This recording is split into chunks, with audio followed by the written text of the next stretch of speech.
G creation Tamil நேயர்களுக்கு வணக்கம். இன்றைய நாள் எப்படி இருக்கும் பகுதியில் இன்று ஜூலை மாதம் 28ஆம் தேதி செவ்வாய்க்கிழமையை பற்றி பார்க்க போகிறோம். கடக மாதம் என்று அழைக்கப்படும் இந்த மாதத்தில் கிரீஷ்ம ருது காலத்தில் தட்சிணாயன புண்ணிய காலத்தில் நடைபெற்றுக் கொண்டிருக்கிறோம். பராபவ ஆண்டு ஆடி மாதம் 12ஆம் தேதி இன்று. தோர்தேஜி உலக இயற்கை வளம் பாதுகாப்பு தினமும் உலக கல்லீரல் அழற்சி தினமும் இன்று அனுசரிக்கப்படுகிறது. திதி என்று பார்த்தோமானால் இன்று இரவு 7:32 வரை சதுர்த்தசி, அதன் பின்பு பௌர்ணமி. நட்சத்திரம் இன்று மாலை 3 மணி வரை போராடம், அதன் பின்பு உத்திராடம். அமிர்தாதி யோகம் இன்று முழுவதும் சித்த யோகமாக இருக்கிறது. இன்றைக்கான நல்ல நேரம் என்று பார்த்தோமானால் காலை 7:45 மணி முதல் 8:45 மணி வரை, மாலை 4:45 மணி முதல் 5:45 மணி வரை.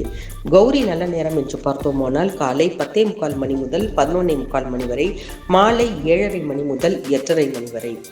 சூரிய உதயம் என்று பார்த்தோமானால் காலை 6:02 மணிக்கு. சந்திராஷ்டமம் என்று பார்த்தோமானால் இன்று மாலை 3 மணி வரை ரோகிணி, பின்பு மிருகசிரீஷம்.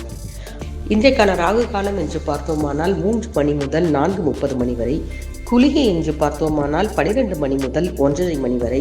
யமகண்டம் என்று பார்த்தோமானால் 9 மணி முதல் 10:30 மணி வரை. சூலம் வடக்கு, பரிகாரம் பால். கடக லக்கணம் இருப்பு 3 நாழிகை 37 வினாடிகள்.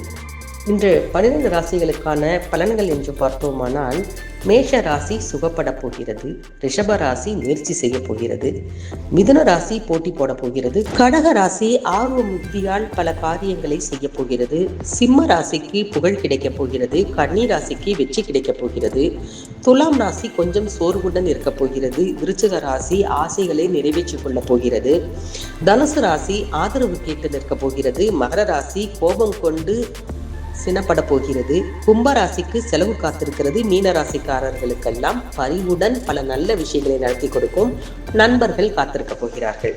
இன்றைக்கான பொன்மொழி என்று பார்த்தோமானால் விடாமுயற்சி மட்டுமே நம் வாழ்க்கையை மாற்றி அமைக்கும் ஆயுதம். அற்புதமான பொன்மொழி. உலகெங்கும் பரவியிருக்கக்கூடிய அத்துணை தமிழ் நெஞ்சங்களுக்கும் இனிமையான நாளாக இருக்க வாழ்த்துகிறோம். நன்றி, வணக்கம்.